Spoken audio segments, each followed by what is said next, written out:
Welcome back to another episode with Urban Timber. Follow along as we struggle through phase 1 of the new kiln build.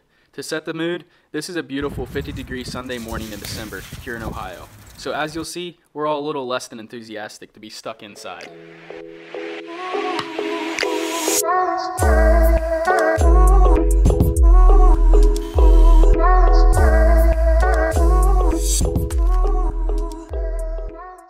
My job will be to build the ladder, and that'll hold the fans. And so then we'll sheet it with that plywood and be able to fit the fans in there. And all while Treg's going to be working on electric, running all electric in it. I'm going to chop up this material to build that ladder. Yeah, I've got to build 3 of them. Yeah, I didn't think about the door. Like I'm attaching something to the ceiling all the way over there. Because I need the air to flow and force it through the stack.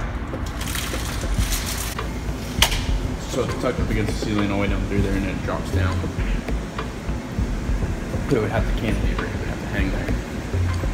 I mean, build it and just see what happens. Brace it. It sucks that it's for 1 because that means every single stack is now 7 inches shoulder, which is 2 slabs. You can't step it up because of the fan is affixed to it. I can run it as 2 sections and then attach that smaller section to it. So it's screwed this way, like a sandwich. Right, but every cart has to go past that. I don't know where they're planning on putting like the fans. Because if the fans are going over the stacks, I would have Here, there's a 7-inch gap here. So if we move the fans and put the fans down here, you lose 7 inches, which is 2 slabs, the whole length of the trailer, which is like 8 slabs.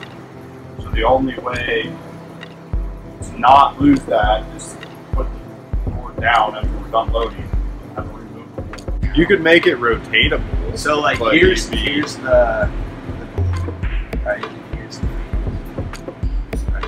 ladders like this. So you're saying you have to step it down so that can go up, right? Why don't you build it so this folds up to the ceiling? The gap between the door and the roof isn't 7 inches. It's 7 inches from the ceiling to the bottom of the door. So it's not enough room. There's not enough room. You'd have to make some wall giant itself, but you've got a dowel, motor. like, spin it. You've got like more than just 4 inches on that wall. So yeah, The wall is 4 inches, but there's other components. so you just make everything. Yeah, I know. Got you up to speed. I know. So yeah, then you gotta make sure. Thanks, bro. Break!